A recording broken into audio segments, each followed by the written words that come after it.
21장 5절입니다.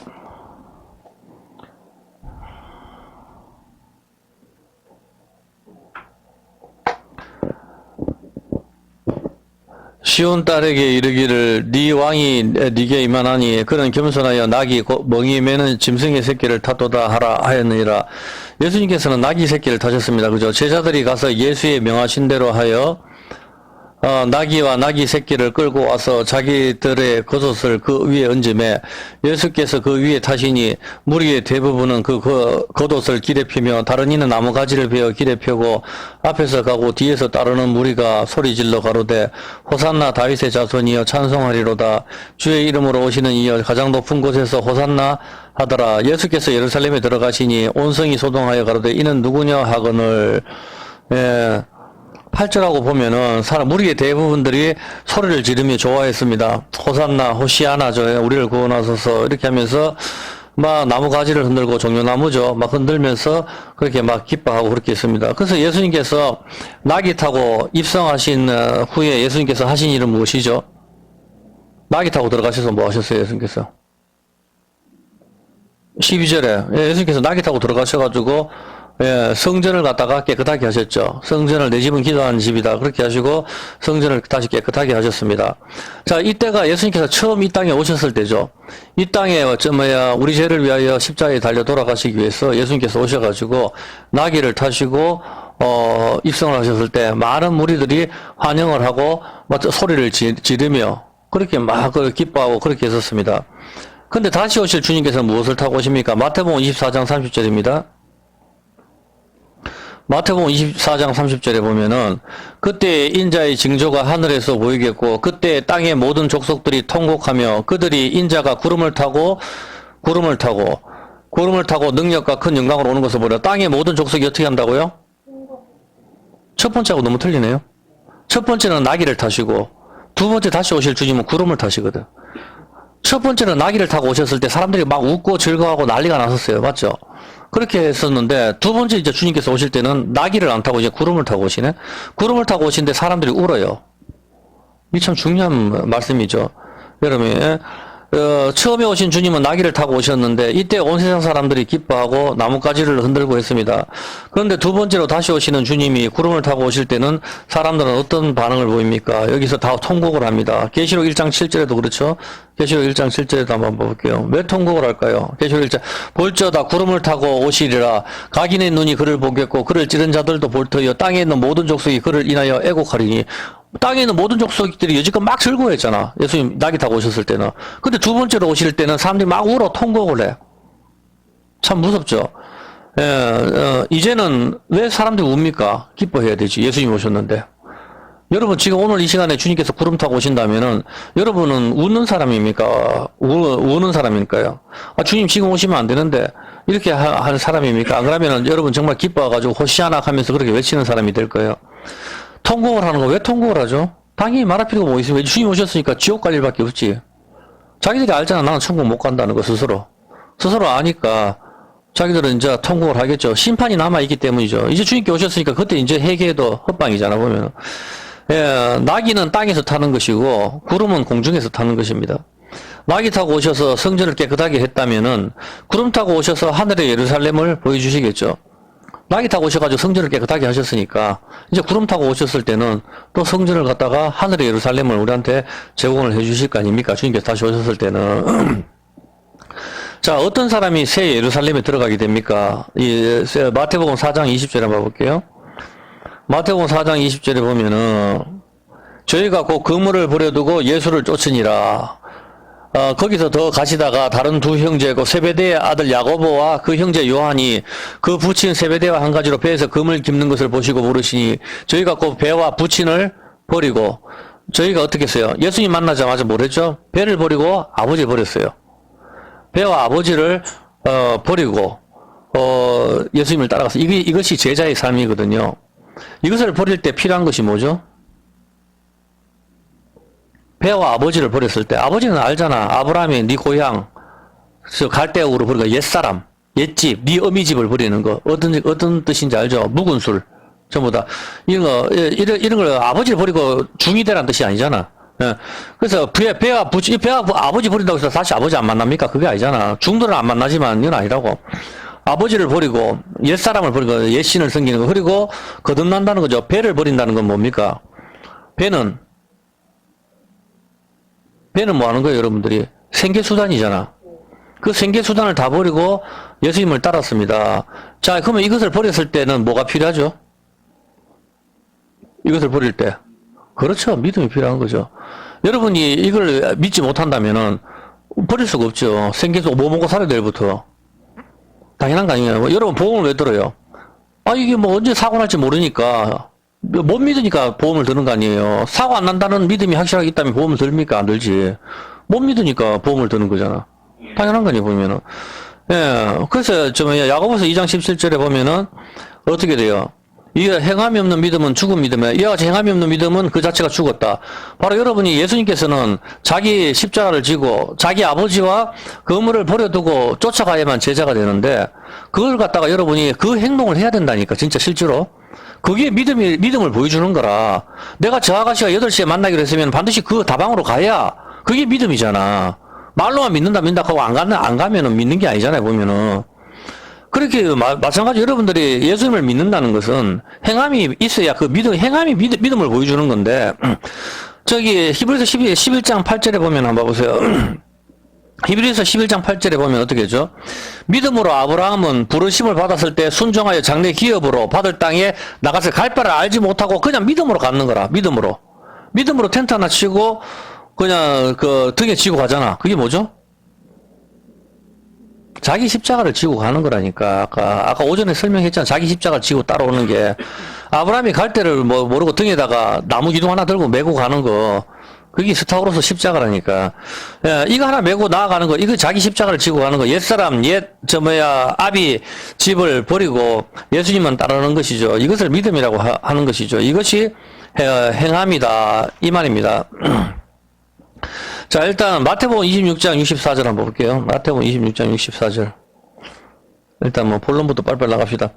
인자는 자기에게 대하여 기록된 마태복음 26장 64절입니다. 네, 64절. 예수께서 가라사대 네가 말하였느니라.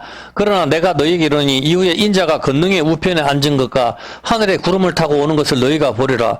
주님께서 다시 오실 때는 구름을 타고 오신다 이 말입니다. 처음에 오실 때는 나귀를 타고 오셨는데 두 번째로 오실 때는 구름을 타고 오십니다. 왜 구름을 타고 오실까요? 질문입니다. 비행기 타고 오셔도 되잖아. 우리가 일반적으로 배우기는 구름을 타고 오시는 것은 솔로몬처럼 뭐 금둔을 타고 오는 것이 아니라 영광 중에 오시는 것이다. 이런 식으로 우리가 교회에서 많이 배우죠. 맞잖아, 보면은. 그러면 여러분 생각을 한번 해보십시오. 예수님께서 그냥 오시면 영광 중에 오시는 게 아닙니까? 구름 타고 오시는 거나 비행기 타고 오시는 거나 그냥 하늘의 천군 천사들과 그냥 오시는 거 뭐가 차이가 있어요? 구름 타고 오시면은 좀 특별하다 이 말입니까? 그건 아니잖아. 그런 생각 안 해봤어요? 차라리 해와 달과 모든 별들과 같이 와버리면 더 멋있지, 그러면은. 무조건 영광 중에 오신다. 그거는 자기들 생각이고. 예, 구름 타고 오는 게 영광 중에 온다. 뭐 주님께서 주님 자체가, 하나님 자체가 영광입니다. 축구 한 골 넣고 하나님 영광 받았어도 한 골 넣는 게 무슨 영광을 받는 거예요, 그게. 그럼 골키퍼가 예수 잘 믿는 사람이 어떡하는데.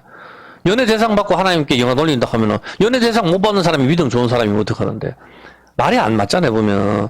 그래서 우리가 알아야 할 것이 있는데, 하나님 자체가 영광입니다. 거룩하신 하나님께서 구름을 안 타고 그냥 오신다고 해가지고, 영광 중에 안 오시는 것이 아닙니다. 그냥 하나님은 영광 그 자체이기 때문에, 공중에서 하나님 나타나시는 그 순간이 이미 모든 사람이 떨게 돼 있어요. 지금 하늘을 가르고 주님께서 천군 천사들과 함께 그냥 나타나 보십시오. 구름 타고 안 타고가 무슨 의미가 있어요, 지금. 하늘에 그냥 갑자기 이 맑은 하늘에, 하나님께서 그냥 나타나신다면은, 온 세상이 벌벌벌 떨고 끝장이 나버리는 거죠. 우리는 그 한날을 기다리지 않아. 성경 그렇게 한다 하잖아요, 보면은. 자, 구름 타고 오신다는 의미가 무슨 의미인가 하면은, 요한복음 1장 9절입니다. 한번 보세요. 요한복음 1장 9절에 보면은, 참빛, 그 세상에 와서 각 사람에게 비추는 빛이 있었나니, 빛을 갖다 예수님 뭐라고 이야기하죠? 참빛이 누굽니까? 예수님이잖아. 예수님 내가 빛이라 하잖아. 예, 요한복음 8장 12절에 한번 볼게요. 요한복음 8장 12절에 예수께서 또 일러 가라사대 나는 세상이 빛이다. 나는 세상이 빛이니까 나를 따르는 자는 밤이 없다. 예수님 말씀이 마음에 있는 사람은 낮에 속한 자라고. 네? 나를 따르는 자는 어둠에 다니지 않고 어둠이 밤이잖아. 어둠이 없다. 밤이 없다. 생명의 빛을 얻으리라. 예수님이 빛 자체이기 때문에. 어떤 개념인지 아시겠습니까? 자, 구름은 뭐죠? 그러면은? 구름 물이잖아. 지금 비가 오는 게 구름에서 오잖아 보면은. 구름은 물이라니까. 구름에서 지금 비가 내리지 뭐 태양에서 비가 내려요? 아니잖아. 예. 구름은 바로 물입니다. 구름을 타고 오신다는 것은 자 여러분 상상해 보세요. 이제 구름이 물이죠. 물에 뭐 예수님이 뭐라 그랬어요? 빛이라 그랬죠. 구름에 빛이 올라오는 거라고. 그 개념이라니까. 예. 자 구름에 구름에 빛이신 예수님이 타시게 되면 뭐가 되죠? 무지개가 된다니까. 구름에 물에다가 빛이 비치게 되면 무지개가 된단 말입니다. 무지개가 되는 게 바로 뭐죠? 무지개. 무지개가 바로 뭡니까? 활이잖아. 활, 심판. 심판이니까 무지개 은야. 다시 오시는 주님이 오실 때 왜 울어요, 사람들이? 통곡을 하잖아. 활로 오시는 거라, 활로. 어떤 개념인지 알겠습니까? 코로나라니까? 다시 오시는 주님은 심판해 주러 오신다고. 구름에 물인데, 물에 빛이 올라타버리기 때문에, 이게 무지개가 돼버린다고. 언약으로 오시는 거라고. 언약으로 오시는데 그게 바로 활이란 말입니다. 활. 심판해 주러. 심판해 주러 온 세상을 갖다가 쓸어버린단 말입니다. 천국은 뭡니까? 진주로 가자. 진주가 뭐죠? 진주에 서려 있는 게 뭐예요? 무지개라니까. 무지개가 물에다가 유일하게 모든 보석 중에 바다에서 나오는 보석이 딱 한 개가 있어. 그게 진주라니까. 이제 바다 열방에서 나오는 보석 하나가 진주야. 진주에 새겨진 게 무지개라. 그 진주가 언약이기 때문에 어마어마하게 좋은 이름이라 그게 진주가. 예, 그게 바로 그 언약을 가리키는 거예요. 무지개. 그래 활 즉 심판을 가리키는 거다 말입니다. 무지개 언약. 예수님 그 다시 오실 주님께서는 활로 오시는 거라고. 활로. 구름을 타고 오셨을 때 예수님 빛이라 했으니까 더 왔었을 때 하늘에 뭐가 와요? 무지개가 떠버리는 거라. 떠버렸을 때 온 세상 사람 통곡을 한다고. 왜? 심판해 주러 오셨으니까 다 죽는 거지. 이제는 말할 필요가 뭐있어요. 그 언약을 가슴에 있는 사람만 살아남는 거라. 구름을 타고 오신다는 개념을 알겠습니까? 뭐 영광 중에 오시고 신학자들 표현은 참 좋지만 생각을 해보세요. 하나님이 그냥 오신다고 영광 중에 오시는 게 아닙니까? 생각을 해보시라고. 그냥 빛 가운데 확 구름 하나도 없이 엄청나게 뭐 찬란한 태양빛으로 와보시면 더 멋있지. 그건 뭐 당연한 소리죠 보면은. 그런 거 아니야. 이스라엘 백성을 갖다 구원하실 때 어떻게 하셨어요? 구름 기둥과 불 기둥이잖아. 구름이 물이라니까. 물에 불기둥이 비춰버리면 무지개라니까. 그 언약으로 이스라엘 백성을 구원하셨는 거라. 가나안 땅으로 인도를 하시는 거라니까. 그걸로 인도를 하셔가지고 건져내시잖아. 다시 오신 주님이 이제 우리를 건져내시려고 오시는 거라. 세상 속에서 우리를 가시적으로 이제는 천국 백성으로 끌어당긴다면 무덤 속에 있는 자들도 다 건져내버리려고 오시는 거라고. 예? 구름에 불이 비치면 무지개가 됩니다. 이것이 언약인 것이죠. 이것으로 이스라엘 백성을 구원하시는 거잖아요. 맞잖아요. 보면 옛날에 이스라엘 백성을 구원할 때 어떻게 했어요? 피와 홍해 바다 건넜죠. 피가 붉은색이라니까. 불이라니까. 빛이라고. 예수님이 피가 붉은색이 바로 빛을 말하는 거라. 그거와 홍해 바다, 물과 거기 건넜을 때 또 구름 기둥과 불 기둥. 계속 그걸로 이야기하시는 거라. 언약으로. 그리고 번제단을 쌓는데 우리한테 율법을 주시죠. 근데 율법으로는 우리가 다 죄를 졌기 때문에 죽어야 돼. 율법을 해결하는 길이 성막이라고. 성막에 있는 게 뭐예요? 번제단이 불이잖아. 그리고 그 물기둥이 뭐예요? 물두멍이 바로 홍해바다 물이잖아. 불과 물이 있을 때 그게 무지개 언약이라니까. 그래야 안으로 성막으로 안으로 들어가는 거라. 지성소로. 그게 율법을 어긴 너희에 해결할 거다. 그래서 율법을 주시고 뭘 주세요? 성막을 주신다니까. 율법은 너는 다 지옥으로 가야 되는데 이 율법을 해결할 게 바로 성막이다. 그래서 너가 해결할 길을 우리한테 거기서 제사를 잡아서 동물을 죽임으로 너가 해결하는 것이다. 그게 모든 11조나 모든 게 다 예수님을 가리키고 있는 거라고. 그게 모든 동물이. 그래서 말 못하는 모세 옆에 누가 붙어요? 말 잘하는 아론이 붙는 거라. 제사장. 바로 예수님의 모형이거든. 모세 율법이잖아. 말 못하는 모세로 인해서 다 죽어야 되는데 거기에 말 잘하는 아론을 붙여주는 거라고. 전부 그런 개념. 어떤 개념이 알겠습니까? 물과 불의 개념들이 이해가 됩니까? 물과 불의 개념. 하나님 말씀은 불이고 물이거든. 이게. 근데 누구한테는 불이고 누구한테는 물이고. 물도 넘치면은 갈증이 해결되지만 너무 넘치면 홍수로 죽여버린다니까? 불도 따뜻하게 하지만 넘쳐버리면 태워버리는 거라.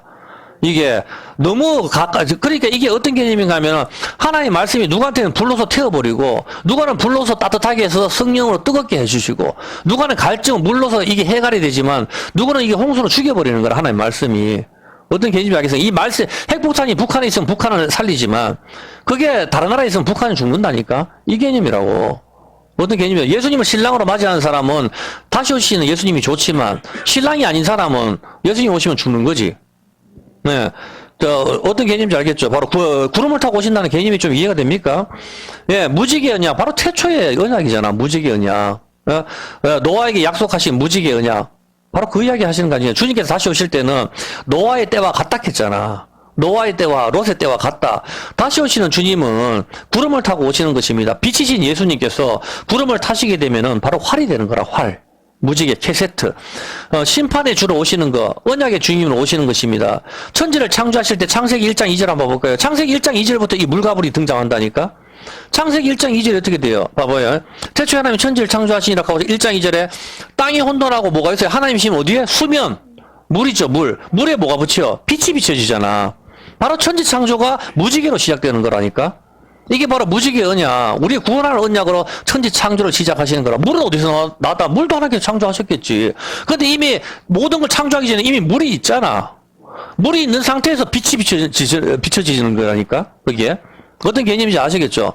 그러니까 하나님께서는 혼돈하고 공허한 상태의 이 물에다가 빛을 비춰버리는 거라. 그래서 이게 무지개 언약으로 성경은 계속 이 언약을 말하는 거라. 무지개 언약이 바로 진주를 말하는 거. 조개가 바다에서 나오는 거. 그 조개 거기에 보면은 무지개가 서려져 있잖아. 전부 다. 그런 개념이라니까 전부 다. 바다에서 유일하게 나오는 보석들. 이런 개념인 것이죠. 보면은 물에 빛이 비추게 될 때 이 무지개 언약으로 천지 창조가 탄생이 되는 거예요. 천지가 바로 우리가 창조가 되는 것이죠. 보면은 어떤 개념인지 아시겠죠? 자, 처음에 오신 예수님은 나귀를 타셨습니다. 나귀의 뜻은 뭐죠? 불다. 불구면 뭡니까? 피잖아. 나귀의 뜻이 뭐예요? 하몰이잖아, 하몰. 나귀인데 나귀에 뭘 탔어요? 나귀에 새끼를 타셨잖아. 나귀 새끼. 겸손하여. 겸손이 뭐예요? 자기를 낮추는 거. 그는 하나님의 근본, 하나님의 본체시나 자기를 낮추사. 그 십자가에 죽으심. 자기를 낮추는 거. 처음에 이 땅에 오셨을 때는 나귀 새끼를 나귀 새끼가 뭐죠? 나귀의 뜻이 뭐냐고. 나귀가 하몰이잖아. 그럼 하몰의 자식이 누구냐고. 디나를 강간하는 사람이 누구냐고. 세겜이잖아. 이해가 안 됩니까? 나귀 새끼는 누구를 말하는 거예요? 나귀 새끼. 그대로 문자 그대로 해석했을 때 나귀가 하몰이잖아. 그러면 나귀 새끼니까 하몰의 새끼가 누구냐고. 세겜이잖아. 세겜이 어디에 있어? 세겜이 무슨 뜻이냐고. 목이잖아. 목. 어깨. 세겜이 그 어디에 있어요? 왼쪽은 에발산, 오른쪽은 그린신산. 그린신산에서 복을 말하고 에발산에서 저주를 말하는 게 뭐야? 십자가잖아. 한편 강도, 야 왼쪽 강도, 오른쪽 강도. 둘 다 강도인데 이 세상 두 부류잖아. 하나는 복을 받고 하나는 저주를 받는다니까. 이게 예수님 때문에. 그게 바로 왼쪽에서는 저주를 말하는 게 에발산이잖아. 구약이라니까. 오른손에서 그린신산 복을 말하잖아. 그린신산. 그게 신약이라고. 그러니까 이거 사마리아 여자하고 이야기하는 거 아니에요? 뭐 사마리아 여자가 여기 그린신산에서 예배한다. 우리는 뭐 그렇게 이야기하는데 당신은 예루살렘에 있다 하더라. 여기서도 말고 저기서도 하지 마라. 이렇게 하는 게 왼쪽에 에발산과 오른쪽에 그린신산이 복과 저주를 말하는 거라. 복과 저주가 바로 뭐예요? 십자가잖아. 복과 저주가. 구약과 신약 아니에요. 그럼 구약과 신약 그 가운데가 뭐예요? 반석 갈라졌는 거. 거기가 세겜이잖아. 정확하게. 에발산과 그린신산 중간에 있는 게 세겜이잖아. 나귀 새끼가 뭐예요? 나귀 새끼가 세겜이잖아. 나귀 새끼가 뜻이. 나귀가 하몰이니까 하몰의 자식이 세겜이니까 말할 필요 뭐가 있어요? 나귀가 불다는 뜻이잖아. 불다. 피를 말하잖아. 처음에 오셨을 때 예수님은 나귀 새끼를 탔을 때 사람들이 와 좋아했다니까. 나귀 새끼 세김 십자가와 하나 탔다는 건 뭐예요? 하나가 됐다는 거죠. 자동차 타고 왜 사고 나요? 하나잖아. 자동차하고 나하고. 자전거 타는 게 자전거하고 내고 하나라고. 말 타는 게 말하고 내고 하나인데 말에 떨어지면 죽는 거지. 전부 다치는 거. 하나잖아. 탔는 거는. 예수님께서 나귀 새끼가 탔는 건 나귀 새끼가 세겜이고 십자가라고. 그거와 주님이 같이 탔을, 처음엔 그거 탔을 때 예수님이 죽으니까 많은 사람이 환호를 했다고. 근데 다시 오실 때는 이제는 구름을 타신다니까? 구름을 타셨을 때는 빛이신 예수님께서는 구름을 타셨을 때 뭐가 되는 거예요, 이제는? 이제는 활이 돼버리는 거라. 심판으로. 공중이라 둘 다 타신다니까. 처음에는 나귀를 타고 두 번째는 구름을 타시는 거라. 의미가 있겠죠. 자꾸 아무것도 사람들 생각 안 나니까 영광 중에 오신다. 표현은 좋죠, 보면은. 하나님 자체가 영광입니다, 여러분. 구름 타면 영광이고, 구름 안 타면 영광 아닌가. 그 비행기 타고 구름 위로 가는데, 그러면 우리도 정말 영광이겠네, 제주도 갈 때. 그런 표현이 어디 있어요, 보면은. 구름은 만들기도 쉬워요, 여러분. 스키 하면은, 스키를 쫙 올리면 구름이잖아. 그런 걸 말하는 게 아닙니다. 어떤 개념인지 아시겠죠? 바로 하몰, 낙이, 끌어오르다. 빨갛게 달아오르다. 자기 낮추시는 거. 그걸 말하는 거죠. 어깨 십자가. 어떤 개념인지 아시겠죠? 보면은. 자, 누가복음 17장 26절 한번 볼게요. 이제 이건 오전 여기까지 끝났고, 이제 오후부터 연결해 볼게요. 왜 그 구름 타고 오신지 이제 이해가 되죠? 그렇죠. 바리새인들이 하나님의 나라가 어느 때에 26절입니다. 26절. 26절에 보면은 노아의 때야 된 것 같이 인자의 때에도 그러하리라. 노아가 방주에 들어가던 날까지 사람들이 먹고 마시고 장가들고 시집가더니 홍수가 나서 저희를 다 멸하였으며, 또 롯의 때와 같으리라. 사람들이 먹고 마시고 사고 팔고 신고 집을 짓더니 롯이 소돔에서 나가던 날에 하늘에서 불과 유황이 비오듯 하여 저희를 멸하였다. 사람들이 먹고 마시고 장가들고 시집가고 그 다음에 사고 팔고 집을 짓더니 이렇게 말씀을 하십니다. 롯이 이제 소돔에서 나가던 날에 하늘에서 불과 유황으로 쓸어버리셨습니다. 사람들이 먹고 마시고 시집가고 장가가고 사고 팔고 집을 짓는다 이야기를 합니다. 오늘날처럼 부동산 가격이 오르고 내리고 한 적이 역사상 없었습니다. 전 세계적으로. 맞습니까? 사람들이 뭘 하죠? 집을 짓고 하잖아요. 지금 사고 팔고 신고 집을 짓더니 바로 부동산이죠. 부동산이고 그 다음에 어떻게 됩니까? 사고 팔고 하죠. 사고 팔고 하는 거. 예, 어떤 사람은 집을 1000채를 가졌다 하고, 그 부동산에 관심이 많이 있으니까 부동산 가격이 오르고 그렇게 하는 것이죠. 또, 그리고 돈을 버는 것에 사람들이 관심이 많아졌습니다. 그리고 장가 들고 시집 가는 거. 성경의 개념이 시집 간 자는 어떻게 하면 남편을 기쁘게 할까? 그 다음에 장가 간 자는 어떻게 하면 아내를 기쁘게 할까 하므로 마음이 나누이는 거. 시집 가고 장가 가는 거. 차라리 임박한 환란으로 인해서 그냥 혼자 살아라. 그게 더 낫다. 이렇게 이야기합니다. 이처럼 노아의 때나 롯의 때나 사람들이 사고 파는 거, 장가 들고 시집 가는 거, 먹고 마시는 거, 먹방이 지금 엄청나게 많이 들죠. 이런 데 재미가 들려 있습니다. 그런데 유다서 1장 7절에 한번 볼게요. 유다서 1장 7절. 유다서는 여러분도 알다시피 요한계시록 바로 앞장입니다. 신약에서 제일 적은 장입니다. 딱 한 장인데, 이 유다서가 이 작은 한 장이 요한계시록 바로 앞에 딱 위치하고 있다는 게 참으로 의미심장합니다. 뭐라고 이야기하는가 하면은, 소돔과 고모라와 그 이웃 도시들도 저희와 같은 모양으로 간음을 행하며, 다른 색을 따라가다가 영원한 불의 형벌을 받음으로 고홀이 되었느니라. 그러므로, 그러한데 꿈꾸는 이 사람들도 그와 같이 육체를 더럽히며, 권위를 업신여기며, 영광을 해방하는도다. 그렇게 이야기합니다. 이렇게 다른 불을 따라가다가, 다른 육체를 따라가다 불의 형벌을 받았습니다. 소돔과 고모라는 말세를 만난 우리들에게 본보기인 것이죠. 우리들의 본보기인 것입니다. 예수님께서 나타나시던 날 역시 뭐라고 말씀하셨습니까? 바로 소돔과 고모라처럼 롯의 때와 같다. 또 노아의 때와 같다. 주님께서 그렇게 말씀하셨습니다.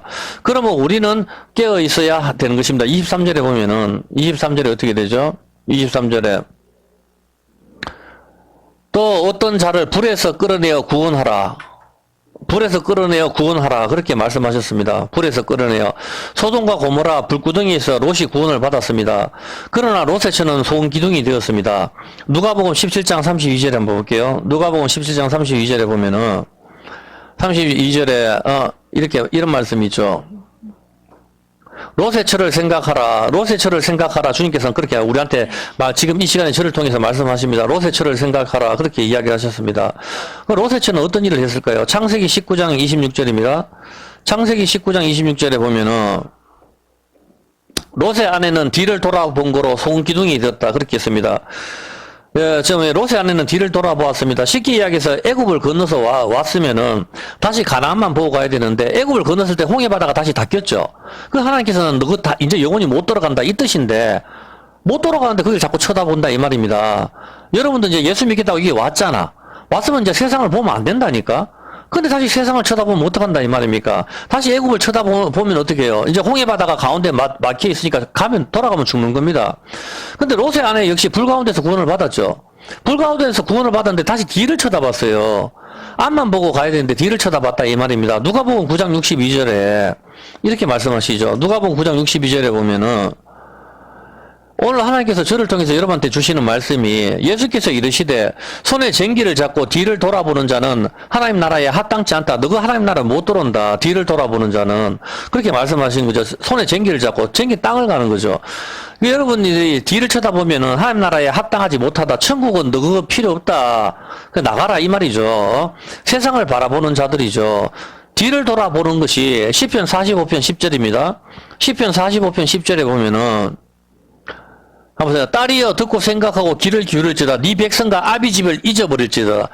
제자들이 그물과 아버지를 다 버려두고 따랐죠. 그와 마찬가지로 네 백성과 아비 집을 잊어버려라. 이 아비지들은 세상 신들을 섬기는 그 집에서 세상에서 나왔으면은 거기를 잊어버려야 되는데 거기를 계속 생각한다면은 신부되기에 합당하지 않다 이 말입니다. 그렇게 잊어버리면은 11절에 그리하면 왕이 너의 아름다움을 삼아지자. 그러면은 하나님께서 우리를 기뻐하시겠다 이 뜻입니다. 자, 그러면 여기서 질문이 있습니다. 왜 뒤를 돌아보지 말라고 했는데 뒤를 돌아봅니까? 이스라엘 사람들이 이집트를 탈출해서 홍해를 건넜는데 왜 다시 이집트를 추억합니까? 이 사람들 처음에 이집트를 떠났잖아. 좋아가지고. 다 떠나가지고 이제 가나안 땅으로 간다고 정말 신세계를 찾아간다고 다 좋아해서 왔는데 왜 다시 뒤를 돌아보냐고. 데살로니가전서 4장 5절입니다. 데살로니가 4장 5절에 보면은 데살로니가서 4장 5절 하나님을 모르는 이방인과 같이 세욕을 쫓지 말고 이방인처럼 세욕을 쫓지 말고 지금 온 세상이 동성애로 난리입니다. 동성 간의 결혼을 허락한다 하고 미국이 바이든이 서명을 하고 미국뿐만 아니라 온 세상이 동성애 인권 문제를 들먹거리고 동성애 결혼에 대해서 난립니다. 우리 동네 여기 앞에 상동에서도 앞부분 동사무소에서 현수막이 걸려가지고 동성애 인권인가 뭔가 걸려 있었죠. 그리고 동성애가 등장한다는 것은 이미 음란이 넘치기 때문에 그것으로 재미가 없으니까 더 넘어가는 것이죠. 교회 내에서도 결혼 전에 동침은 예사이고 이혼은 이제 흠도 아닙니다. 유튜브에서 광고는 각종 성인물로 넘쳐나는데 이제 이상하지도 않습니다. 죄를 짓는 것이 처음에는 어렵지 그 다음부터는 아주 익숙합니다. 이방인과 같이 세욕을 쫓지 말라고 합니다. 이것은 무엇입니까? 노아의 때에도 하나님의 그 아들들이 사람의 딸들을 사랑했었고 소돔과 고모라 역시 다른 육체를 따라가고 성적으로 부패가 심각했습니다. 천사가 내려왔는데 성관계를 하기 위해서 물은 노수하고 남녀들 다 모여 있었으니까 아무도 이상하게 생각하지 않았습니다. 지금 온 세상이 그렇습니다. 유튜브에서 성인물 광고를 여자들이 자기 얼굴을 드러내놓고 해도 돈이면 다 되는 것처럼 모두가 미쳐버린 이 세상 속에 여러분들도 익숙하죠 이제. 여러분들도 다 익숙합니다. 왜 그렇습니까? TV, 유튜브, 컴퓨터, 영화 속에서 음란물이 쏟아집니다. 매일 핸드폰을 달고 사는 우리에게는 이미 소돔과 고모라처럼 그 안에 갇혀 있는 것입니다. 핸드폰을. 여러분이 왜 핸드폰을 손에서 놓지를 못합니까? 이방인과 같이 세욕을 따르는 것, 이것이 바로 다른 불입니다. 민수기 26장 61절에 한번 볼게요. 민수기 26장 61절에 보면은 나답과 아비후는 다른 불을 여호와께 앞에 들이다가 죽었더라. 다른 불을 들이다가 죽였다. 다른 불. 이방인과 같이 세욕을 따르지 말라. 이것이 다른 재미입니다. 다른 재미. 쉽게 이야기해서 다른 재미에 빠졌다 이 뜻입니다. 우리는 하나님의 말씀인 성경에 빠져야 됩니다. 이것이 진짜 불이고 이 불 가운데 있어야 능력이 사람이 되는 것이고 구원을 받는 것입니다. 당연히 이 불은 성경인 것이죠. 신명기 33장 2절입니다. 신명기 33장 2절에 보면은 일러스되 여호와께서 시내산에서 오시고 셀산에서 일어나시고 바람산에서 비추시고 1만 성도 가운데서 강림하시고 그 오른손에는 불같은 율법이 있다. 하나님 말씀을 불이고 빛으로 표현을 합니다. 이 불이 말씀의 불이 우리 마음에 있을 때는 우리는 하나님의 사람이 되는 것입니다. 성령 하나님이 함께 하시는 것이죠. 근데 여러분은 그 뒤를 돌아보는 사람들입니다. 이집트를 떠나왔으면 이집트를 잊어버려야 되고 예수님께 시집을 왔으면은 옛 아버지 집을 잊어버려야 되는 것입니다. 그리고 이미 교회에 왔었으면 세상을 잊어버려야 되는데 이집트를 잊어버려야 되는데 잊어버리지 못하고 세상을 잊어버리지 못하는 거, 그것이 뭐죠? 그때의 재미를 왜 그걸 잊지 못합니까? 이 사람들 이야기하는 게 똑같잖아. 이집트에 있었을 때는 고기도 먹고 부추도 먹고 수박, 마늘, 참외 이런 것을 먹고 좋았다 그렇게 이야기하죠. 그것이 바로 세욕을 쫓는 것. 그때 그것의 재미에 빠지는 겁니다. 그때의 재미. 그때의 재미를 잊지. 세교기문 가면 다른 재미에 빠졌답니다. 다른 재미에 빠졌다. 여러분들이 바로 그렇다 이 말입니다. 하나님의 말씀에 빠져야 되는데 하나님 말씀의 재미에 빠지지 않고 다른 재미에 빠졌는 거, 이것은 하나님 나라에 합당하지 않다. 주님께서 그렇게 말씀을 하시는 겁니다. 오늘 여러분들은, 우리는 구별된 사람입니다. 예수님을 따르려고 하면 확실하게 배와 그물을 버려두고 아버지를 버리고 주님을 따라야 너희가 제자가 되는 것인데, 말로는 나불나불 하면서 세상 재미에, 유튜브에, 핸드폰에 푹 빠져있는 거, 다른 재미에 빠졌다. 세격. 이방 사람들처럼 세격에 빠지지 마라. 분명히 주님께서는 그렇게 세격을 따르지 마라 그렇게 말씀하셨는데, 이런 것은 이방 사람들이 하는 것입니다. 하나님이 없는 사람들, 하나님이 없으니까 그 사람들은 그게 재밌단 말입니다. 술 먹고 마약하고 프로포폴하고 온갖 유튜브에 나오는 모든 재미에 푹 빠져 있는데, 하나님을 믿는다고 하면서 성경의 재미에 빠지는 것이 아니라 다시 이집트를 그리워하고 다른 재미에 빠지는 것, 이것이 세격이다 이 말입니다. 이것은 하나님 나라에 합당하지 않은 것입니다. 예수님의 제자가 될 수 없습니다. 마태복음 4장 22절에 분명히 주님께서는 이렇게 말씀을 하십니다. 마태복음 4장 22절에 뭐라고 하면은, 저희가 곧 배와 부친을 버려두고 예수를 쫓으니라. 배와 부친을 버린다. 아버지. 이것은 뭐 중들처럼 부모와 인연을 끊으라 이런 뜻이 아니죠. 바로 아버지, 세상을 잊어버리라 이 말입니다. 여러분 이제 왔으면은 마지막 한날의 그 심판의 날, 그날만 계속 생각하고 7년이 어떻게 지나가는지 모르겠다, 10년이 어떻게 지나가는지 모르겠다, 그렇게 사셔야 된다 이 뜻입니다. 창세기 12장 1절에 보면은 이걸 믿음이라고 이야기하는 거거든. 믿음으로 구원을 받는다. 믿음이 없이는 하나님을 기쁘시게 하지 못한다 했거든요. 믿음이 무엇이길래 하나님을 기쁘시게 합니까? 믿음이 있어야 여러분이 가지고 있는 걸 버릴 수가 있는 것이거든. 여호와께서 아브라함에게 이르시되 너는 너의 본토 친척 아비집을 떠나. 아비집을 떠나라 하죠. 바로 이 바벨이라면 갈대아 우루. 갈대아가 바벨이잖아. 세상의 빛에서 떠나가지고 내가 네게 지시할 땅으로 가라. 왜? 거기는 이제 뭐가 있는지도 몰라. 정말 힘들거든. 거기로 간다 이 말입니다. 갈대아 우루, 바벨론 세상입니다. 갈대아 우루, 세상의 빛이 뭐죠? 세상의 빛, 다른 재미에 빠진. 아시겠습니까? 갈대아우로 세상의 빛, 다른 재미에 빠진. 여러분 유튜브에 미쳐 있습니까? 이미 다른 재미에 빠진 사람들입니다. 나는 그게 아니고 하나님을 잘 섬겨. 그건 여러분 생각이죠. 그 판단을 하나님께서 하시는 것입니다. 우리는 하나님만 섬기겠다고 나온 사람들입니다. 홍해 바다를 건너고 세례를 받고 건너서 주님을 따라서 십자가만 지고 그렇게 나가겠다고 해놔놓고 다른 재미에 빠져 있다면은, 그것은 가나안에서 가나안 가기 전에 모두가 죽여버려, 여호수아 갈렙 빼고 다 죽여버린 그 사람들과 우리는 똑같은 사람들이 되는 것이죠. 그때 그 사람들도 분명히 하나님만 따르겠다고 나왔던 사람들이거든. 나와가지고 뜨겁고 힘들고 만나만 주니까, 만나 말씀이죠. 만나만 먹으라 하니까 나 이게 도저히 못 먹겠다, 맛도 없고, 그렇게 했을 때 이집트를 추억하는 겁니다. 이집트가 재밌는데 고기도 먹고 부추도 먹고 그래서 마늘도 먹고 정력지 아닙니까? 좋다 이 말입니다. 세격을 따르는 거, 그게 다른 분을 따르는 거 재밌는데, 그거 하고 싶은데 왜 나한테 만나만 먹으라고 하는 거야? 하나님께서 너희한테 만나를 주시는 것은 이는 너희를 낮추는 게 뭐예요? 너희를 죽이는 거. 십자가에서 완전히 다 죽여버리고, 세상 나는 벤치 있다, 집 있다, 뭐 있다 자랑하는 거 다 죽여버리고 하나님만 따르는 건데, 그걸 모르는 거지 보면은. 예수를 믿는다는 건 그렇게 쉬운 게 아닙니다. 본토 아비집을 떠나, 아브라함은 본토 아비집을 떠나서 갔습니다. 갈대아 바벨론을 다시 그리워하지 않습니다. 지옥으로 가는 것이죠. 창세기 11장 31절에 한번 볼게요. 창세기 11장 31절에 보면은 바로 위에죠. 예, 데라가 그 아들 아브라함과 하란의 아들 그 손자 롯과 그 자부 아브라함의 아내 사레를 데리고 갈대아 우르에서 떠나. 갈대아 우르, 세상이 빛입니다. 우르가 빛이거든요. 그 세상의 빛, 여기서 떠나야 되는 것입니다. 여기서 떠났으면 더 이상 세상을 그리워하지 마십시오, 여러분. 여러분은 하나님 말씀을 향해서 걸어왔지 않습니까? 그런데 왜 자꾸 세상을 그렇게 그리워합니까? 그러면 하나님께서 기뻐하지 않습니다. 하나님은 여러분과 동행하지 않을 것입니다. 갈대아우로 바벨론에서 바벨론은 어떤 뜻이십니까? 갈대아우로 바벨론은 어떤 것입니까? 우리 이름을 내자. 우리 이름을 내자 아닙니까? 왜 높은 탑을 짓습니까? 우리 이름을 내자 아닙니까? 근데 여기서 왔었을 때는 우리 이름을 내는 게 아니죠. 우리 이름을 내기 위해서 세상의 모든 롯데켓을 이 편한 세상이라 하잖아. 100층짜리 아파트를 지어놓고 자기 이름을 내는 거란 말입니다. 거기에서 나오라 하는 겁니다. 지금 하나님께서 우리한테. 너희 아파트 50층이다 100층이다 맞췄노, 우리 이름을 내는 거, 이거는 바벨인 것이죠. 여기서 나와라. 이것이 하나님의 명령인 것입니다. 예수님의 제자들도 그물과 아버지를 버려두고 예수님을 따랐습니다. 이제 여러분 그물을 버렸을 때, 생계수단을 버렸을 때는 굉장히 힘들어요. 근데 믿음이 있을 때는 이제는 하나님께서 모든 걸 맡기는 겁니다. 그 삶을 산다는 건 정말 쉽지 않습니다. 그걸 믿음을 갖다가 하나님 앞에 보여야 되는 것이죠. 하나님을 정말 믿습니까? 기도하고 하나님 앞에 나아가시기 바랍니다. 이것은 제자라고 하는 것이고 이것은 형제라고 하는 것입니다. 창세기 1장 27절 한번 볼게요.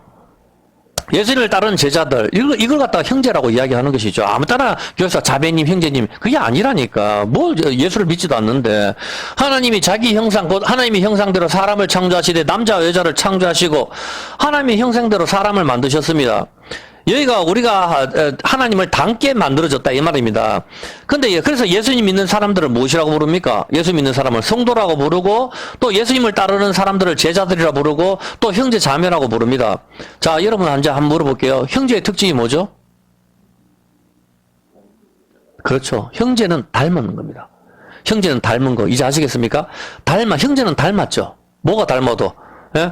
아, 저는 같은 뱃속에서 나와도 왜 이렇게 틀리지 몰라. 다 그래 닮습니다. 형제는 닮은 게 형제죠. 그 닮는 게 뭐죠? 하나님은 하나님의 형상대로 사람을 만들어. 그걸 형제라고 이야기하는 겁니다. 이제 아시겠습니까?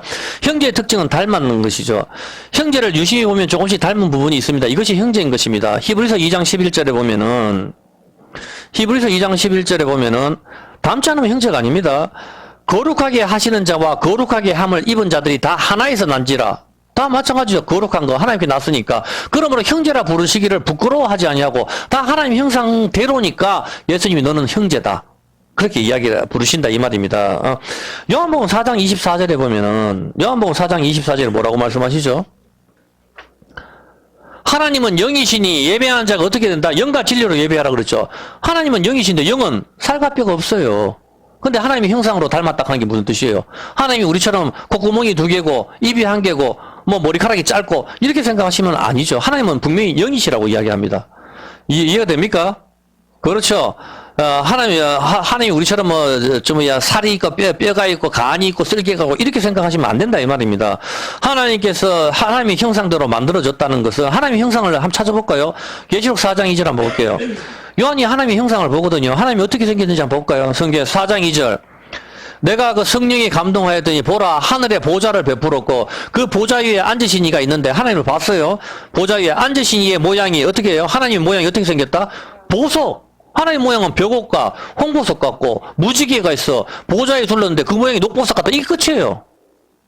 하나님 모습은 너무 어마어마해서 하나님 모습을 봤는데 사람 모양이다 이게 없다니까. 앉으신 이의 모양이 벽옥과 홍보석 같고 무지개가 있어. 보좌에 둘렀는데 그 모양이 녹보석 같더라. 하나님을 보긴 봤는데 보석 같다. 보석처럼 찬란한 빛만 나온다 이 말입니다. 보좌에 둘러 24 보좌들이 있었는데 그 보좌들 위에 24 장로들이 흰옷을 입고 머리에 금 면류관을 쓰고 있었는데 이제 자 24 장로들 구약 12지파 신약 12사도죠. 보좌로부터 번개와 음성과 내성이 나와 보좌 앞에 7 등불 켠 것이 있는데 하나님 7영이라 보좌 앞에 7 등불이 켜졌어. 찬란한 빛이 켜졌는데 이건 하나님 7영이라 성령입니다. 그러잖아. 성령 하나님이 7 등불로 표시되는 거예요. 모르는 거예요. 예? 보좌 앞에 수정과 같은 유리바다가 있는데 보좌 가운데와 보좌 주위에 내생물인데 앞뒤에 뭐가 있다? 내생물이. 눈이 한 500개쯤 있다가 눈이 앞에 한 100개 뒤에 한 100개 이런 식으로 눈이 가득하도록 하잖아.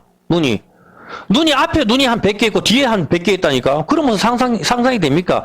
오징어처럼 이해가 안 되는 거예요. 오징어 발처럼. 그렇게 눈이 쫙 있단 말이에요. 그 앞에 주변에 첫째 생물은 앞으로는 사자 같고 또 둘째 생물은 송아지 같고 셋째 생물은 얼굴이 사람 같고 넷째 생물은 날아간 독수리 같고 이게 뭐예요? 마태, 마가, 누가, 요한 사복음이잖아.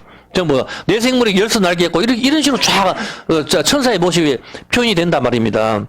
그렇지만 하나님이 우리처럼 이렇게 가지고 손가락이 10개, 이렇게 그렇게 할 수도 있지만은, 형상대로 만들어졌다 하는 것은 하나님은 사랑이시다. 그렇기 때문에 우리는 여기서 어느 정도, 이렇구나. 하나님 사랑이 있으니까 사람들이 다 사랑하는 걸 좋아하고, 그렇게 했구나. 그 정도로 우리가 봐야 된다. 이 말이죠. 보면은. 천사는 어마어마하게 눈이 많이 있습니다. 근데 하나님의 모습은 나오지가 않아요. 그게 보석 같다. 이게 끝이에요. 중요한 것은 형제는 닮는 것입니다. 이것은 형제인데 한 근원에서 나왔다. 같은 하나님 한 분, 한 아버지를 둔 사람들인 것이 바로 형제인 것이죠. 한 아버지. 그러면 우리가 형제라고 하면서 그 예배 자리에 함께 모였습니다. 근데 어떤 형제는 다른 불에 빠져 있습니다. 세상에 빠져 있다. 이 뜻입니다. 이 형제를 구원해야 된다. 이 말입니다. 창세기 5장 21절. 창세기 5장 21절에 보면은 에녹은 65세에 무드셀라를 낳았고 무드셀라를 낳은 후 300년을 하나님과 동행하며 자녀를 낳았으며 그가 365세를 향수하였더라. 에녹이 하나님과 동행하더니 하나님이 그를 데려가심으로 세상에 있지 아니하더라. 그렇게 되어 있습니다. 300년을 하나님과 동행했다고 합니다. 자, 21절에 보면은 에녹을 갖다가 무드셀라가 65세에 무드셀라를 갖다가 낳았습니다. 계산을 해보면은 무드셀라를 낳고 나서부터 300년을 하나님과 동행을 한 것이죠. 앞에 65년 동안 에녹을 낳을 때까지는 하나님과 동행하지 않는 삶을 살았는지 그것은 정확하게 모르겠지만 중요한 것은 65세에 무드셀라를 낳고 나서 300년을 하나님과 동행을 했다 이 말입니다. 그러면 무드셀라를 낳았을 때 그때부터 하나님을 깨달았다는 소리가 아마 맞겠죠. 왜? 이름에 거기 나와 있으니까. 65세에 아기 이름을 무드셀라라고 짓거든. 이 에녹이 아들 이름을 무드셀라라고 지은 것을 볼 때에 아마도 무드셀라를 낳을 때쯤부터 하나님과 동행하는 삶을 살았다고 성경은 기록을 하고 있다 이 말입니다. 자, 이름을 무드셀라라고 지었는 것을 봤었을 때 이때쯤 아마 무엇인가 깨달은 것 같습니다. 이 에녹이 무드셀라라고 이름을 하였습니다. 무드셀라 무슨 뜻이죠? 무트, 그가 죽으면 심판이 온다 이런 뜻이긴 하지만 그냥 그대로 히브리어로 해석하면 무트 뭡니까? 남자. 무트 남자죠. 셀라 보내다. 실로암이잖아. 셀라 실로암 같은 말이잖아. 셀라의 보내다. 남자를 보내다 이 뜻이잖아. 셀라가 남자고 무트가 남자고 셀라가 보내다 이런 뜻이니까. 그래 무트 셀라를 합치면은 창의 사람, 창을 보내다, 심판을 보내다. 창을 가진 사람이 온다. 모두 죽이는 심판이 온다. 무드셀라 무트 타무트 죽고 또 죽으리라. 단어 하나 알파벳이 한 개 틀려요. 근데 무드셀라 죽자 뭐가 터지죠? 무드셀라가 죽자 노아의 홍수가 터지죠. 무드셀라가 죽자. 무드셀라 바로 앞에 사람이 바로 누굽니까? 바로 에녹입니다. 하나님과 동행하는 사람. 이 에녹이 바로 무슨 예언을 하죠? 요한계시록 마지막 바로 앞에 유다서를 예언을 하거든. 유다서 1장 14절. 요한계시록이 지금 이미 시작됐어요. 코로나 전쟁 시작됐는데 그 바로 앞에 바로 유다서가 딱 끼어져 있는데 유다서에서 아담의 칠세손 에녹이 사람들에게 대하여 예언하여 이르되 보라 주께서 수만의 거룩한 자와 함께 임하셨으니 이는 무사람을 심판하사 모든 경건치 않은 자와 경건치 않게 행한 모든 경건치 않은 일과 경건치 않은 죄인이 주께 거스려 한 모든 강팍한 말을 인하여 죄를 정죄하려 하심이라 하였느니라. 하나님께서는 이제 심판하러 오신다. 한날의 심판. 정말 무서운 일이죠. 주님께서 지금은 이때 심판으로, 이미 심판은 시작됐다 보면 됩니다. 이미 코로나로 인해서 죽은 사람이 엄청나게 많죠. 또 전쟁은 시작되고, 또 모든 경기는 지금 무너지고 있습니다. 기근이 오고 있습니다. 자, 무드셀라라고 이름을 지은 에녹이 신약성경의 가장 짧은 장, 유다서에 등장하는데, 이 유다서가 요한계시록 바로 앞에 위치하고 있다는 사실입니다. 바로 앞에 위치하고 있는 것은 주님이 오신다. 모든 사람을 심판하러. 바로 그래서 이름 그대로 나는 무드셀라로 이름 지었다. 우리도 에녹처럼 하나님과 동행하는 삶을 살아야 한다. 이 뜻이겠죠. 그리고 23절에 불에서 끌어내어 구원하라. 그렇게 이야기를 하는 겁니다.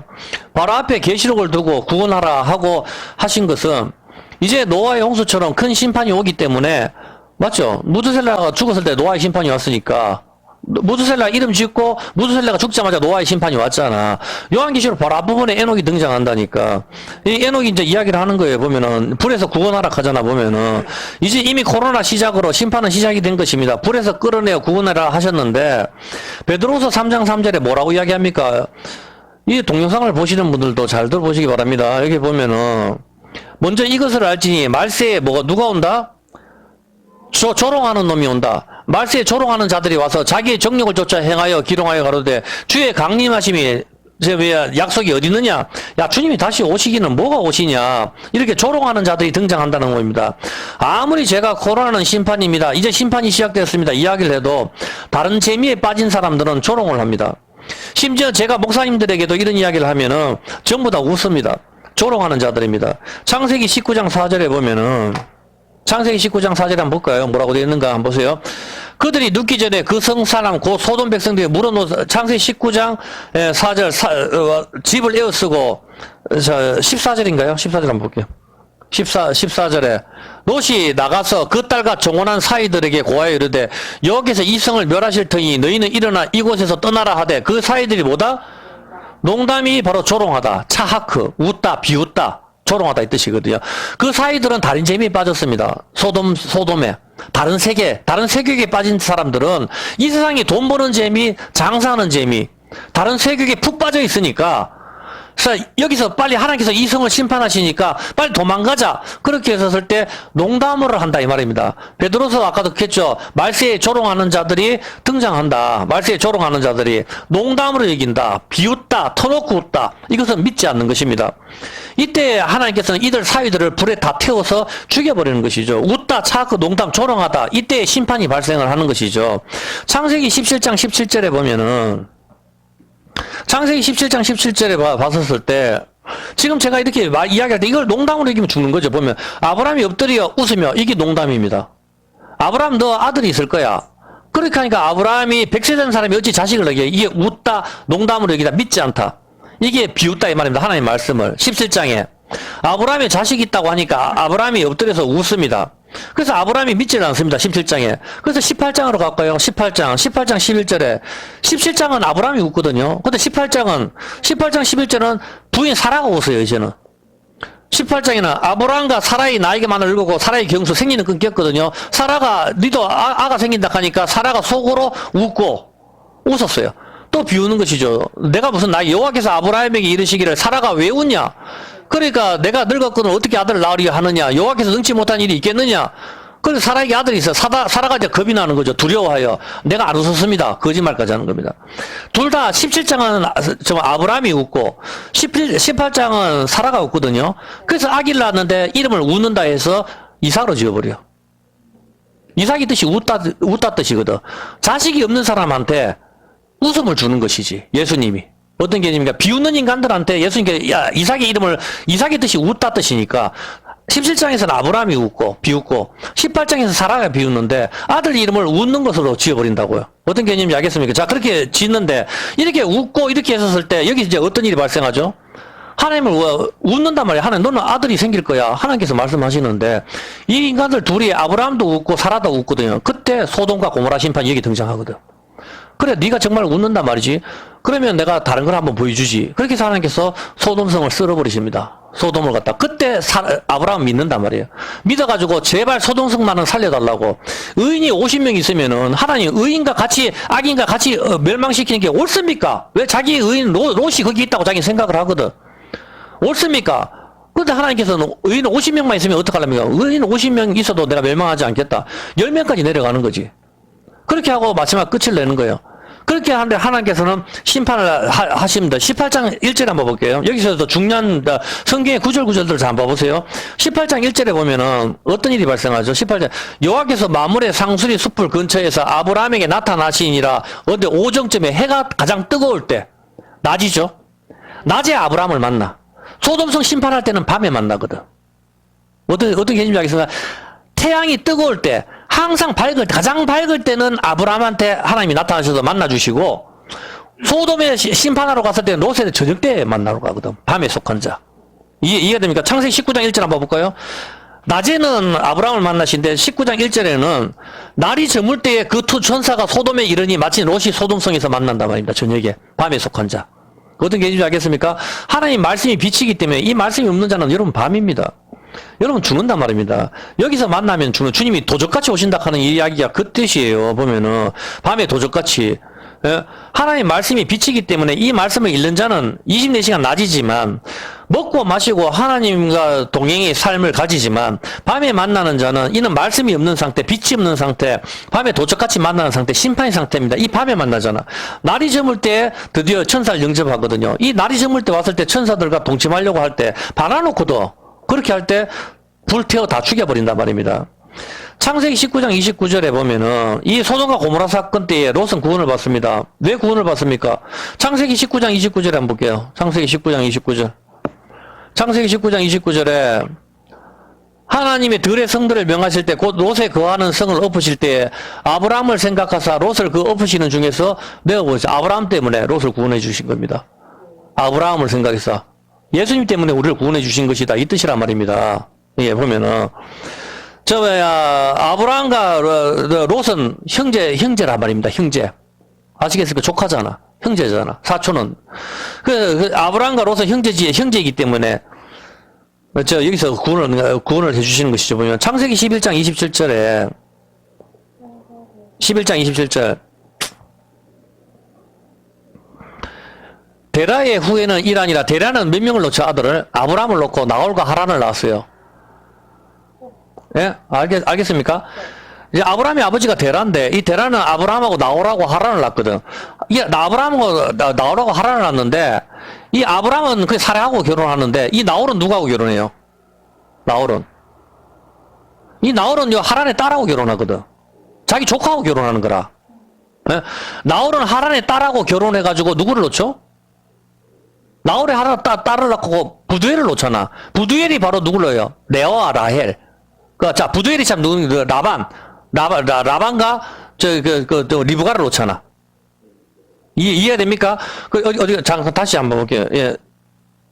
여기서 봤을 때, 예, 데라 후에, 여기서 봤을 때, 데라가 아브람과 나홀과 하란을 놓죠. 하란을 놓는데, 이 나홀이, 이 하란 딸하고 결혼해가지고, 부두엘을 놓거든. 그 부두엘이 바로 누군가 하면은, 하란의 딸이 밀가예요, 밀가.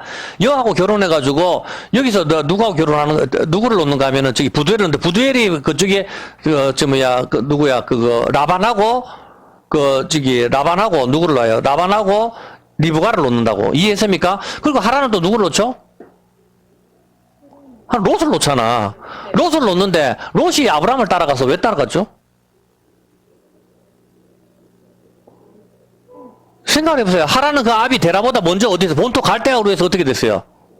죽어붙는 거라. 작은아버지 죽어붙다니까. 자기 아버지가 죽어붙어. 그래, 아브라함이 큰아버지잖아. 큰아버지가 봤었을 때, 쉽게 여기서 은수 같은, 은수 아버지가 죽어붙는 거라. 혼자 외롭게 있으니까, 롯이 외롭게 있으니까, 아브라함이, 야, 내가 이제부터 네 아버지 돼줄게. 그래서 롯이 아브라함을 믿고 따라가는 거라. 같이 따라가가지고, 또 가나안에, 따라갔는데, 거기서도 흉년을 맞이하잖아. 흉년을 맞이하고 같이 고생이나 고생은 직사기 하거든. 직사기 하다가, 이제 거기서 좀, 땅이 좀, 소유가 좀 많아지니까, 롯은 소돔과 고모라로 가버리고, 소돔과 고모라에 또 전쟁이 터져가지고, 그것도 잡혀가거든. 잡혀갔는데 아브라함이 자기 집에 있는 사람 목숨을 내걸고 318명 끌고 가가지고, 롯을 또 구원해 오거든. 어떤 개인지 알겠어요? 구원해 오는데, 롯에게서 누가 태어나요? 자기 딸 롯에서 모압과 암몬이 태어나거든. 이 세 명이 바로 하나님께서 어떻게 해요? 나는 아브라함이 하나님, 이삭이 하나님, 야곱이 하나님이라 그러죠. 성부, 성자, 성령 하나님이다. 이 말입니다. 아브라함이 왜 그냥 나는 아브라함이 하나님이다. 나는 이삭이 하나님이다. 이렇게 말씀하시면 되지. 아브라함이 하나님, 이삭이 하나님, 야곱이 하나님 그렇게 말씀을 하십니까? 바로 여기 아브라함과 나홀과 하란 이 세 명을 통해 가지고 모든 역사가 이스라엘이 생기는 거거든. 요 개념이. 그래서 여기서 봤을 때 롯은 참 외로워요. 아버지가 죽고. 그래서 아버지가 죽고 또 데라는 여기서 하란에서 또 죽잖아. 하란이란 동네에서. 그래서 죽었을 때, 데라가 죽을 때 뭐라고 하겠어요? 아브라함한테, 야, 조카, 야, 롯을 좀 잘 보살펴줘라. 당연히 뭐 그렇게 말 안 했겠어요, 보면은. 아브라함은 계속적으로 롯을 아버지도 없고 이래가지고 끔찍하게 생각했어요, 롯을 갖다가. 끔찍하게 생각을 했는데, 롯이 이제 이제 소돔과 고모라를 턱해가지고 그냥 그쪽으로 가버리고, 거기 가서 또 전쟁이 터져가지고, 끌려가고 이렇게 했었을 때 아브라함이 또 데리고 와서 건져지거든. 거기서 건져왔을 때 생긴 게 뭐죠? 11조라니까. 그때 저 멜기세덱한테 11조가 처음으로 등장하는 거라. 바로 예수님의 모형이라고 전부 다.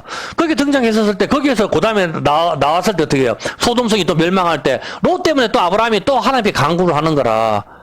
의인하고 같이 멸망시키기 하나님 맞습니까? 이건 아니지 않습니까? 하나님께 계속 질문을 하는 거지. 그래서 하나님께서 10명만 있어도 내가 멸망 안 시킬게.